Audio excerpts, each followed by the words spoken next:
감사는 하나님의 눈으로 보는 능력입니다 라는 제목의 말씀을 가지고 오늘 이 시간 함께 은혜 받기를 원합니다. 2020년 마지막 한 장의 달력이 남아 있습니다. 그죠? 여러분은 마지막 한 장의 달력을 보시고 어떤 생각을 하셨습니까? 어떤 생각 드셨어요? 남은 한 장 달력 보고 뭐 여러 가지 생각 많이 드시겠죠. 남은 한 장 달력 보고 달력이 아직도 올해가 한 달이나 남았구나 라고 이렇게 생각하면서 여러 가지 생각에 잠기시는 분도 있을 것이고, 또 어떤 분들은 올해가 한 달밖에 안 남았구나 그렇게 생각하시는 분들도 있으셨을 거예요. 자, 한번 확인해 봅시다. 달력이 한 달 남았는데 한 달밖에 안 남았구나 라고 생각하시는 분 손 들어보세요. 나는 이렇게 생각한다. 달력이 한 달밖에 안 남았구나. 나는 한 달밖에 안 남았구나. 예, 좋습니다. 손 내리세요. 그러면 한 달이나 남았구나.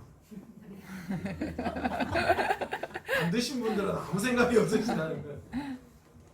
여러분, 똑같은 환경입니다. 그죠? 달력은 한 달 남았다. 똑같은 환경인데 어떻게 마음 먹느냐에 따라서 사실은 해석이 달라질 수 있다라는 겁니다. 그 해석에 따라 그런데 놀랍게도 우리의 삶도 달라지더라라는 거예요. 우리에게 주어진 인생도 마찬가지인 것 같습니다. 내게 주어진 여러 가지 상황과 환경, 우리가 그 상황들을 어떻게 해석하느냐에 따라서 우리의 삶이 분명히 달라질 줄로 믿습니다. 그런 의미에서 우리에게 주어진 인생을 두 가지 관점으로 보고 해석할 수가 있습니다. 첫 번째는 뭐냐? 사람의 눈으로 보는 관점에서 해석을 하는 것입니다. 또 한 가지는 하나님의 눈으로 보고 해석하는 관점입니다.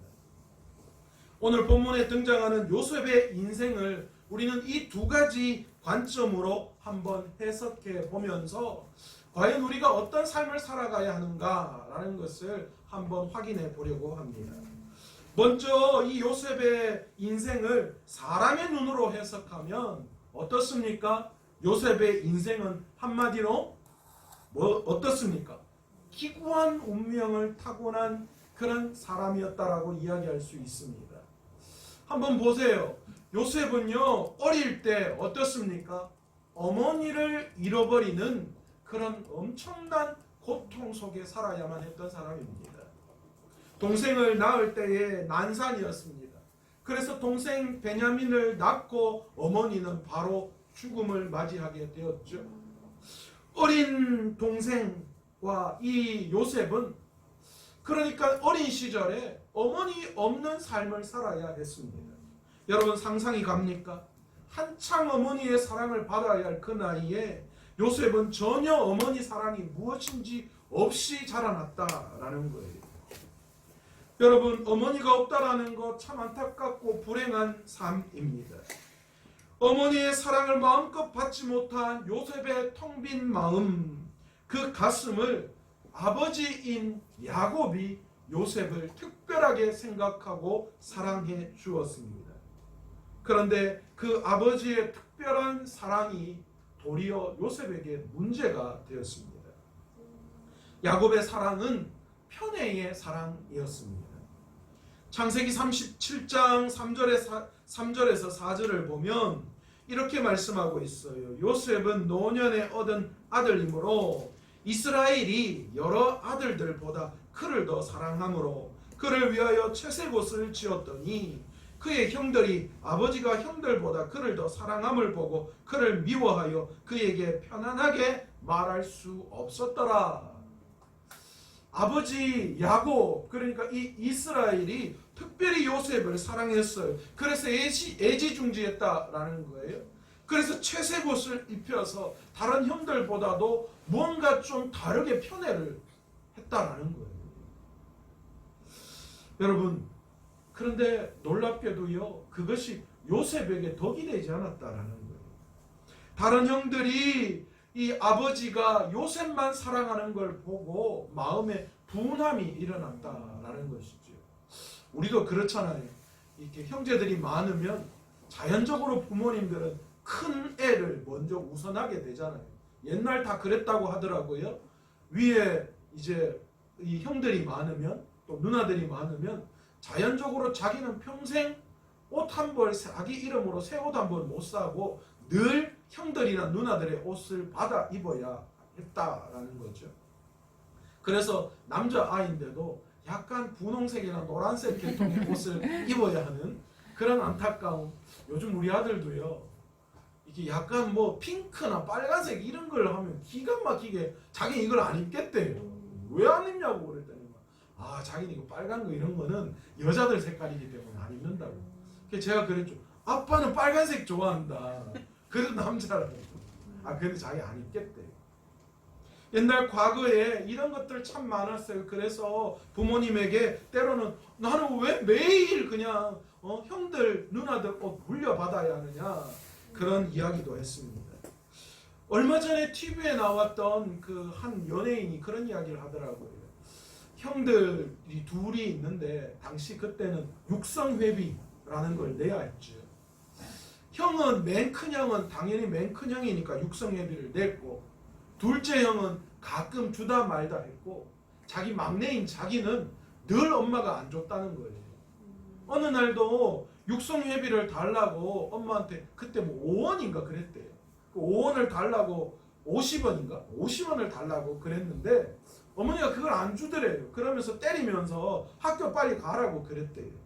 그런데 학교를 가면 그 당시에는 육성예비 안 갖고 왔다 학교 선생님한테 맞고 또 쫓겨나고, 엄마한테 가면 학교 안 갔다고 맞고, 여기 가도 맞고 저기 가도 맞고, 그 이야기를 하면서 자기가 막 울먹거리더라고요. 그런데 부모님이 오셔서 TV에서 영상 편지로 이야기하면서 자기가 어릴 때, 자기 그 연예인 어릴 때 내가 그렇게 했던 게 참 너무 마음이 아프다, 미안하다, 그렇게 사과를 하는 그 부모님의 모습을 보고 이 연예인이 굉장히 많이 울더라고요. 옛날에는 다 그랬어요. 그죠? 그런 편애들이 있었어요. 첫째 우선주의. 그래서 첫째가 다 그냥 가족을 다 먹여 살려야 된다고 첫째한테 다 투자했잖아요. 박병찬 집은 그렇죠. 박 집사님도 형님 다 몰아주고 그랬던 것 같아요. 여러분, 요셉도 그랬어요. 하나님이 이 아버지인 이 야곱이요, 요셉만 특별히 사랑하는 걸 보고 형들이 마음이 좋지 않았어요. 그런데 나중에 그 아버지의 사랑이 요셉에게 더 큰 아픔을 가져다 주는 계기가 됩니다. 요셉이 청소년기 시절에 형제들에게 큰 아픔을 경험하게 되죠. 이것 때문이에요. 형들이 세겜에서 아버지의 양떼를 돌보고 있을 때 아버지가 이 요셉에게 형들 잘 있는지, 또 아버지의 양들은 잘 치고 있는지 가서 보라고 했습니다. 그 길에 요셉이 그 길을 떠나자 멀리서 형들이 요셉이 오는 것을 보고 마음의 억울함들이 치솟았던 것 같아요. 그래서 저거를 아버지 없을 때 쳐 죽여야 되겠다, 그렇게 마음을 먹었던 거예요. 형들이. 그런데 이 형이었던 르우벤이 그래도 우리 형제인데 어떻게 죽일 수 있느냐, 그렇게 하면 안 된다, 그 말을 듣고 어떻게 합니까? 요셉을 구덩이에 그냥 버려 놓았습니다. 여러분, 구덩이 속에서 요셉이 어떤 생각을 했을까요? 결국은 나중에 또 어떻게 합니까? 이 형들이 미디안 사람에게 동생을 팔아넘기고 말았습니다. 요셉은 형들이 빠뜨린 웅덩이에서 얼마나 살려달라고 형들에게 애원했겠어요. 형 살려줘. 형 나 이렇게 버리면 안 되잖아. 형 나 버리고 그냥 가면 안 돼. 살려줘야 돼. 나 이러면 죽어. 얼마나 그렇게 부르짖었을까요? 그리고 또 미디안 사람에게 종으로, 노예로 팔려갈 때에 그 팔려가면서 형들을 얼마나 원망했겠어요. 어떻게 형들이 나를 팔 수가 있지? 어떻게 이런 일이 나한테 일어날 수가 있지? 그는 큰 아픔과 상처를 안고 그 길을 걸어가야만 했을 것입니다. 요셉은 청소년기에 꿈꾸었던 모든 꿈들이 산산이 조각나고 부서지고야 말았을 것입니다. 그랬잖아요. 꿈 한 번 꾼 그것 때문에 형들에게 미움을 받고 결국은 이렇게 되었어요. 은20에 인신매매 당해가지고 그것도 가족으로부터 인신매매를 당한 거예요. 그가 팔려간 곳은 아주 먼 이방 땅이었습니다. 그가 한 번도 가보지 못한 땅, 그곳에 바로 애굽의 시위대장 보디발의 집에 팔려갔던 것입니다. 요셉에게 보디발의 집은 그의 첫 사회생활의 장이었습니다. 이곳에서 그는 굉장한训練을 받았습니다. 주인 보디발의 총애를 한 몸에 받았어요. 그래서 그는 고속 승진을 했고 결국은 보디발의 가정 총무가 되는 그런 위치에까지 올랐습니다. 요셉은 처음으로 맞이하는 사회생활 속에서 아주 만족감을 느꼈을 거예요. 이 정도로 잘 풀린다는 것은 굉장한 어쩌면 축복이잖아요. 종으로 팔려와서 가정 총무가 될 수 있다. 아마도 요셉 마음속으로 그렇게 생각했을 거예요. 이렇게 형들에게 상처받고 아픔 속에서 이렇게 왔는데 하나님이 이 모든 것을 보상해 주시는구나, 그렇게 생각했을 거예요. 그런데 이게 웬일입니까? 어느 날 날벼락 같은 일이 일어나고 말았어요. 보디발 부인의 누명으로 하루아침에 뭐가 됐습니까? 죄인이 되어버린 거예요. 보디발의 부인의 유혹을 뿌리쳤다는 이유 하나만으로 그 보디발 부인의 이 누명을 쓰고 결국은 감옥에 갇히고 말았습니다. 첫 사회생활에서 승승장구하는 것 같았지만 또다시 큰 좌절을 맞이하게 됩니다. 이제 겨우 좀 살 것 같았는데, 이제 겨우 좀 인생 좀 풀리나 싶었는데 글쎄 더 꼬이고 말았어요. 더 감옥에 갇히고 말았죠. 이런 기구한 운명이 어디에 있겠습니까? 뿐만 아니었습니다. 요셉은 감옥에서 배신을, 은혜를 잊어버리는 그런 사람으로 말미암아 배신감을 느껴야만 했을 것입니다. 요셉이 잡혀있는 그 감옥에 술 맡은 관원장과 떡 굽는 관원장이 함께 갇혀져 있었습니다. 어느 날 두 사람이 꿈을 꿨는데 도저히 그 꿈을 해석할 수가 없었어요. 그런데 요셉은 별명이 뭡니까? 꿈쟁이 아닙니까? 요셉은 두 사람의 꿈을 완벽하게 해석해 냈습니다. 그 꿈이 뭡니까? 술 맡은 관원장은 살아나고 떡 굽는 관원장은 죽는다는 그런 해석이었습니다. 요셉은 술 맡은 관원장이 풀려날 때에 그에게 부탁을 합니다. 당신이 복직하면 나에게 좀 은혜를 베풀어 달라고. 창세기 40장 14절에서 15절은 요셉의 간곡한 그런 부탁이 기록되어져 있습니다. 당신이 잘 되시거든 나를 생각하시고 내게 은혜를 베풀어서 내 사정을 바로에게 아뢰어 이 집에서 나를 건져주소서. 나는 히브리 땅에서 끌려온 자요 여기서도 옥에 갇힐 만한 행위를 아니하였습니다. 그런데 결과가 어떻습니까? 창세기 40장 23절에 술 맡은 관원장이 요셉을 기억하지 못하고 그를 잊었더라, 그렇게 말씀합니다. 여러분, 가장 슬픈 건 잊혀진다는 거 아니겠어요? 그죠? 요셉은 감옥에서 술 맡은 관원장이 이제 자기의 억울함을 풀어줄 거라고만 생각하고 그날만 기다렸을 거예요. 그런데 하루가 가고 이틀이 가고 3일이 가고 한 달이 가고 1년이 가고 전혀 변화가 없어요. 얼마나 마음에 속상함이 찾아왔을까요? 그렇게 기대하고 풀려날 걸로 생각하는데 그렇구나, 참 이게 인생이구나, 그런 생각했을 거예요. 희망도 완전히 다 사라졌을 거예요. 이게 이제 끝이구나, 나는 더 이상 이 감옥에서 평생 죽어야만 하는 거구나, 그런 절망 속에 사로잡혀 버렸을 것입니다. 사람의 눈으로 보는 그런 관점에서 요셉의 인생을 해석하면 정말 기구한 인생이죠. 파란만장한 인생이었습니다. 유년기, 청소년기, 청년기 그 어느 것 하나 아픔이 존재하지 않을 때가 없었어요. 다 상처입니다. 부모 없는 상처, 가족으로부터 버림받은 상처, 윗사람으로부터 받은 상처, 은혜를 베풀어준 사람으로부터 배신당한 상처, 이 상처 저 상처, 요셉의 마음은 너덜너덜한 걸레와 같이 되어져 버리고 말았을 것입니다. 그런데 여러분, 요셉의 인생과 삶을 또 다른 관점, 즉 하나님의 눈으로 바라보고 해석하면 어떨까요? 오늘 본문을 보시면 요셉이 자신의 인생을 바로 이 하나님의 눈으로 바라보고 있음을 우리는 확인할 수 있습니다.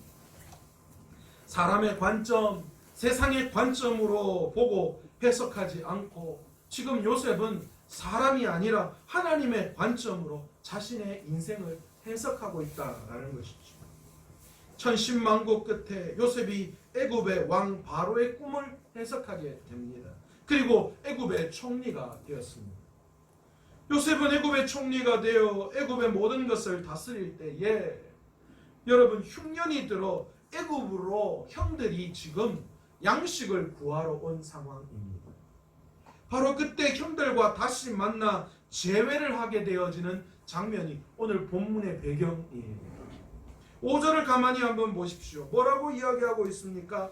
당신들이 나를 이곳에 팔았다고 해서 근심하지 마소서, 한탄하지 마소서. 하나님이 생명을 구원하시려고 나를 당신보다 먼저 보내셨나이다. 지금 무슨 말을 하고 있는 것입니까?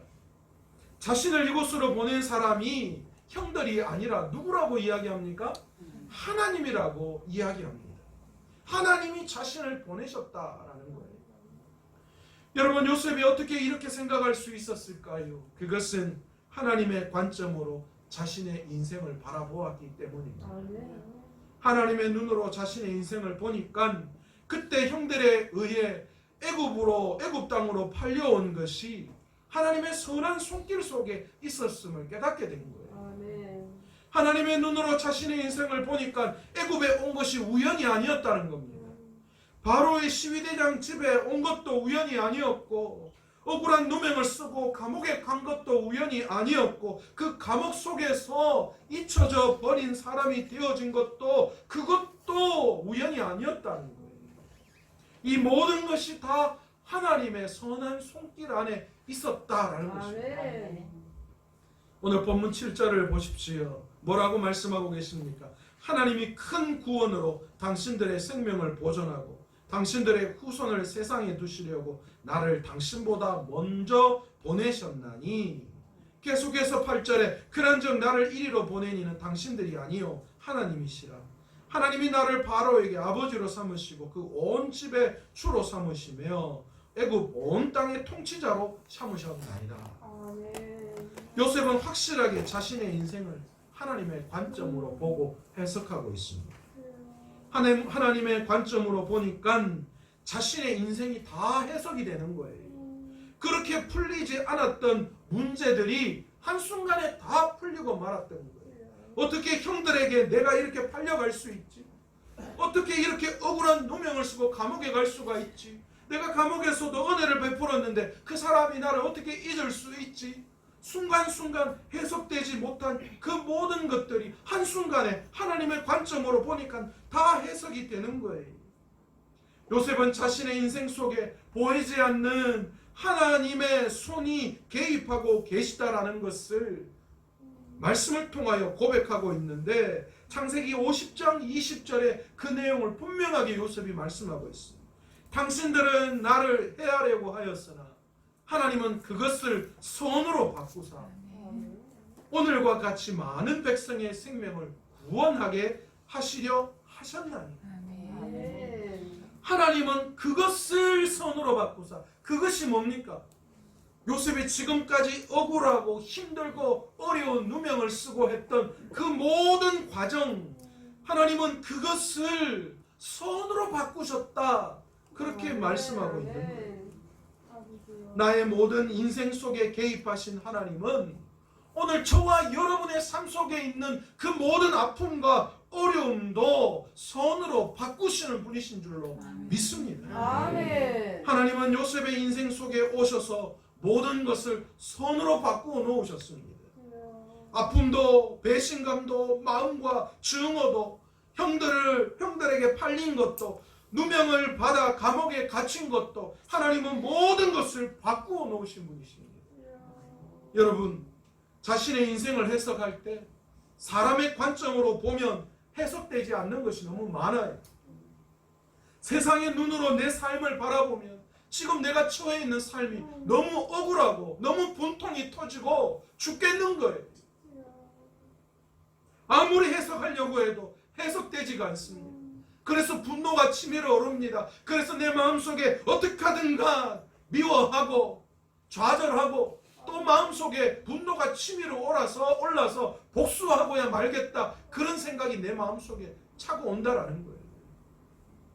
그런데 여러분 아세요? 그 복수하기 전에 내가 먼저 죽게 생겼다라는 거예요. 만약 요셉이 하나님의 관점으로 자신의 인생을 해석하지 않았다면 그는 지금쯤 복수의 화신이 되었을 것입니다. 오늘 본문의 곡식을 살아온 형들을 보자마자 어떻게 했을까요? 이놈들 나를 팔았겠다. 내가 그 어린 나이에 무슨 잘못을 저질렀다고 나를 이렇게 팔았겠다. 칼을 들고 당장 형들의 목을 쳤을 겁니다. 철저하게 복수했을 거예요. 그러나 요셉은 자신의 인생을 협력해서 선을 이루시는 하나님의 관점으로 해석하기 시작했어요. 그러자 다 해석이 되는 거예요. 아, 이 모든 것이 하나님의 놀라운 계획 속에 있었구나. 이 모든 것이 하나님의 선하신 섭리 가운데 있었구나. 그것을 깨닫게 된 거예요. 창세기 45장 2절에 보시면 요셉이 큰 소리로 우니 애굽 사람에게 들리며 바로의 궁중에 들렸더라. 15절에 보시면 요셉이 또 형들과 입맞추며 안고 우니 형들이 그제서야 요셉과 말하니라. 요셉은 형들을 칼 대신 뭐로 그의 마음을 표현했습니까? 정과 사랑으로 대했습니다. 입맞추며 형들을 안고 울었습니다. 형, 괜찮아요, 괜찮아요. 형이 날 팔았지만 그러나 이거 다 하나님이 하신 걸로 내가 알고 있어요. 형 괜찮아요. 뭐 문제가 돼요. 하나님이 하신 거예요. 형들의 잘못 아니에요. 하나님이 형들을 사용하셨고 내가 그때는 힘들고 어렵고 그래서 도저히 해석할 수 없었지만 그래서 죽고 싶은 순간이었지만 그러나 돌아보니까 하나님의 눈으로 내 삶을 보니까 그렇게 해석해 놓아 보니까 그것이 다 하나님이 하셨다라는 그 놀라운 사실을 깨닫게 되었고 그래서 형들이 더 이상 밉지 않는 거예요. 형 괜찮아요, 괜찮아요. 보고 싶었어. 사랑해요. 형 이제 걱정하지 마요. 여러분, 요셉의 이렇게 형들을 사랑과 용서로 대할 수 있었던 비결이 무엇이었습니까? 바로 자신의 인생을 하나님의 관점으로 보고 해석했기 때문입니다. 협력해서 선을 이루시는 하나님이 내 인생 속에서 일하고 계셨음을 보았기 때문이죠. 아멘. 그래서 요셉 자신도 살고 형들도 살고 가족들도 다 살았습니다. 그렇지 않았으면 다 죽을 운명이죠. 형들은 굶어 죽고 요셉도 그 속에서 어쩌면 이방인으로서 오래 가지 못했어요.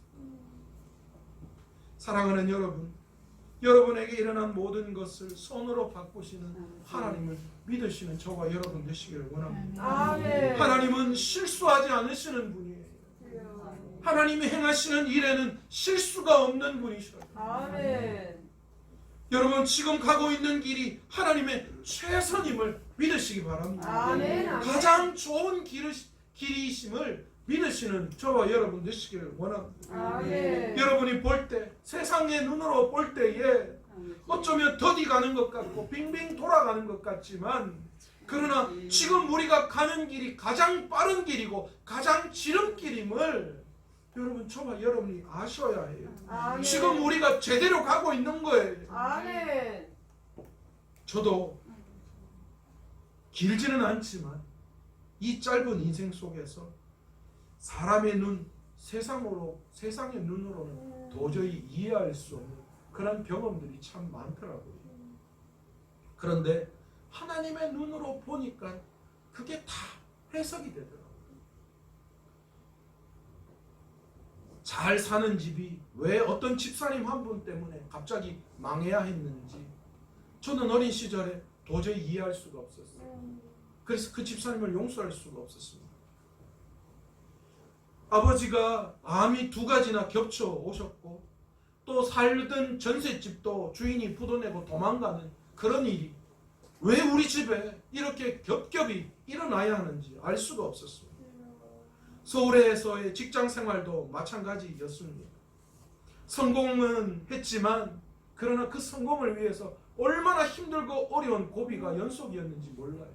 어린 나이에 그곳에서 정말 처절하게 생활하면서 살아야만 했습니다. 왜 하나님 나에게 이런 경험을 하시게 하는지 도저히 해석할 수가 없었습니다.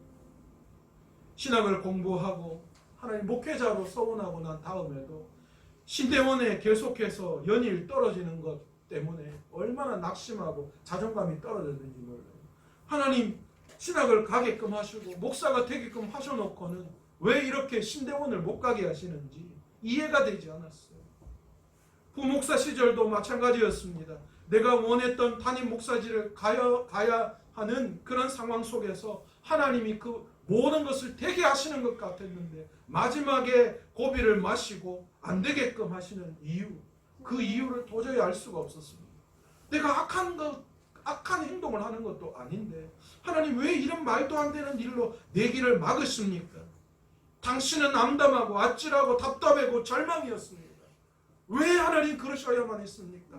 그런 이야기가 연일 내 입을 통하여 내 기도를 통하여 나올 수밖에 없었습니다. 그런데 그것은 다 철저하게 세상의 눈으로 해석했기 때문에 하나님의 눈으로 하나님의 관점으로 해석하니 내 삶이 달라 보였습니다. 하나님의 은혜였습니다. 아 그렇구나. 돈을 가지고 가시고 다른 세상의 모든 것들을 다 가지고 가시고 그 무엇보다 소중하신 하나님을 믿을 수 있는 믿음을 허락하셨구나. 아멘, 아멘. 그래서 지금은 그 집사님이 전혀 문제되지 않습니다. 도리어 그 집사님도 잘 됐으면 좋겠다. 그 집사님 하나님 은혜를 주셔서 주님이 쓰시는 종이 될 수 있도록 해달라고 기도가 나오기 시작합니다. 왜 그렇게 서울에서 어려운 직장 생활을 하게 하셨는가? 여러분 어쩌면 세상 속에서 한번 경험해보고 그것을 통하여 더 목회가 풍성할 수 있도록 하나님은 그 5년 6년 동안 세상을 살게 하시고 제 목회를 더욱더 풍성하게 하시는 계기가 된 것을 지금에서야 알게 되었던 거예요.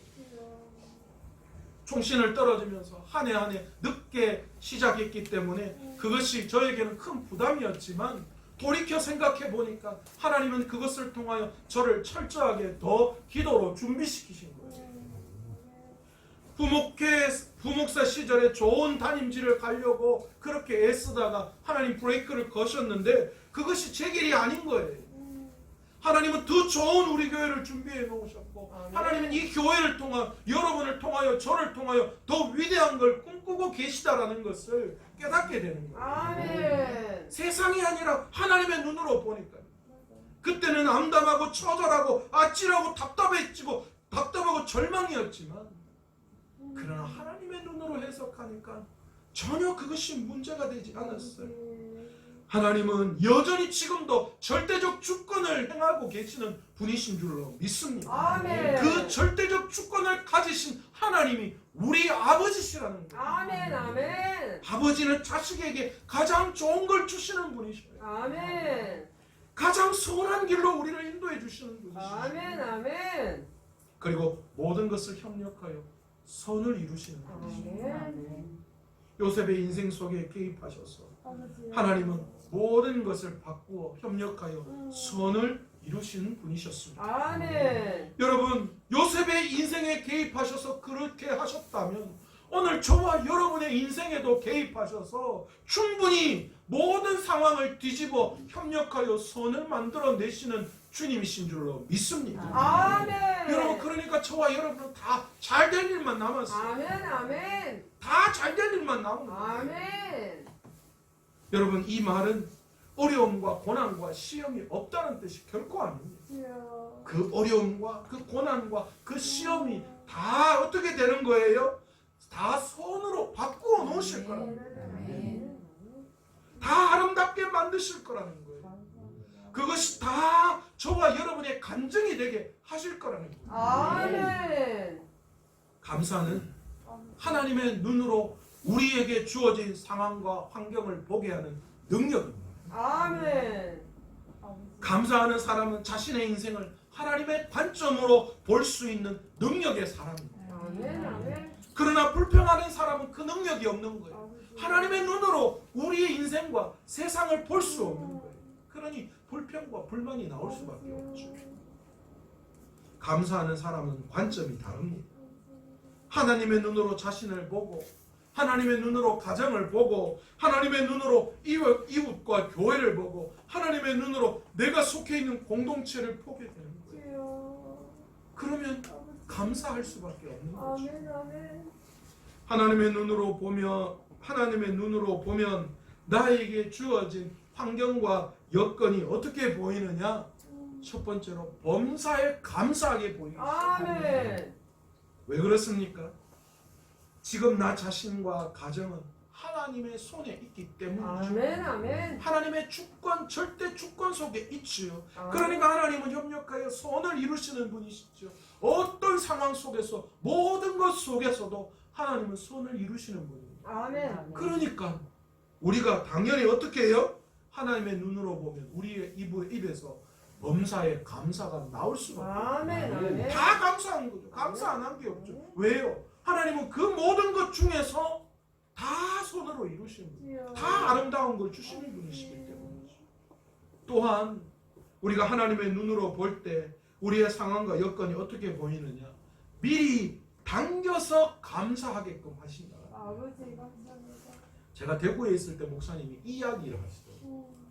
미리 당겨서 감사한 금도 그렇게 하실 줄 믿고 감사합니다. 이렇게 감사합니다. 하라고 하시더라고요. 무슨 말이고 정치는 것도 아니고 뭘 미리 당겨서 그렇게 될 줄 믿고 감사합니다. 그런데 여러분 우리가 하나님을 아버지라고 부르고 하나님은 반드시 우리에게 자식에게 좋은 것을 주시는 분이시라. 아멘. 여러분 앞으로 우리의 삶이 어떻게 될 거예요? 하나님이 선한 것으로 채워주실 분이시기 때문에 우리가 미리 감사할 수 있는 거예요. 아멘. 또 세 번째로 그렇기 때문에 뭐예요? 실패하고 망해도 아버지. 감사할 수 있게 돼요. 아멘 아멘. 하나님은 어떤 상황 속에서도 감사를 채워주시는 분이시니까 아멘. 미리 감사할 수 있고 아멘. 또한 망하고 실패해도 그게 끝이 아니기에 우리가 그 망함 속에 그 실패 속에서도 우리는 감사할 수 있게 된다. 아멘 아멘. 여러분 현재 우리에게 닥치는 환난과 풍파와 큰 물결 아버지. 이것이 끝이 아닙니다. 아버지. 여러분 코로나가 끝이 아니에요. 제가 주일학교 다음 세대 기도할 때마다 말씀드리잖아요. 아버지. 우리 주일학교 예배가 잠깐 멈춰져 있지만 코로나가 주일학교 예배를 못하게끔 막고 주일학교를 못하게끔 악한 사단의 세력으로 말미암아 뭐 그렇게 우리가 해석하지 말자고. 이것이 잠깐 쉬고 있는 거고 하나님은 이 쉼을 통하여서 더 좋은 방향으로 준비해 나아가고 계시는 하나의 기간으로 그래서 코로나가 끝나고 나면 하나님이 더 크게 위대하게 아멘. 사용하실 거예요. 아멘 아멘. 그러니 이 시기에 우리가 절망하고 좌절하는 것이 아니라 이 코로나가 끝나고 난 다음에 하나님이 부어주실 것에 대해서 기대하고 소망하며 믿음으로 나아갈 수 있어야 돼요. 아멘. 여러분 고난 뒤에 주실 하나님의 축복과 은혜를 우리가 기대해야 합니다. 아멘 아멘. 하나님은 코로나의 어려움을 내 인생의 어려움 모두를 다 손으로 바꾸실 분이에요. 주여. 아름다운 것 좋은 것으로 바꾸실 분이에요. 아멘. 요셉에게 일어난 일을 협력해서 손으로 바꾸셨다면 주여. 오늘 우리에게 일어나는 일도 쉽게 손으로 바꾸실 분이십니다. 아멘 아멘. 그러므로 지금 우리가 처해 있는 상황 속에서 아버지. 하나님의 눈으로 해석할 수 있는 믿음을 기를 수 있는 저와 여러분 되시기를 원합니다. 아멘. 하나님의 눈으로 범사에 감사합시다. 아멘. 하나님의 눈으로 미리 감사합시다. 아멘. 하나님의 눈으로 망해도 실패해도 감사할 수 있는 저와 여러분의 삶이 되시기를 간절히 축원합니다. 아멘 아멘. 그 감사가요 우리의 삶을 더 기쁘고 더 위대하게 아멘. 사용하실 줄로 아멘 아멘. 더 우리가 믿음 안에서 하나님의 위대하심을 찬양하고 주여. 또한 기도의 자리에서 감사할 때 주여. 하나님이 놀랍게 이 요셉과 같이 놀라운 변화의 삶을 경험하게 해주실 줄 믿습니다. 아멘. 주님은 역전의 용사이십니다. 아멘. 주님은 반드시 바꾸어 우리의 삶을 선으로 인도하실 분이십니다. 아멘. 그러기에 오늘 감사함으로 아버지. 하나님의 눈으로 우리의 인생, 교회, 우리의 가정, 우리 자녀들, 남편, 아내 모든 것들을 바라볼 수 있는 그 눈을 소유할 수 있는 믿음의 사람 되시기를 간절히 축원합니다. 아멘. 오늘 주가 일하시네 찬양하면서 믿음으로 나아가기를 원합니다. 우리가 어떤 상황 속에 있을지라도 주님이 일하셔요. 아멘. 주님이 역사하셔요. 아멘. 그러니까 우리의 삶을 주님 앞에 내어 맡길 때에 주여. 주님께서 행하실 거예요. 아버지. 그러니 오늘 이 시간 주님이 일하십시오. 주님 내 삶에 역사하십시오. 아멘. 우리 교회 위에 주님이 일하셔. 이 아멘. 시간 찬양하면서 기도의 자리로 나아가길 원합니다.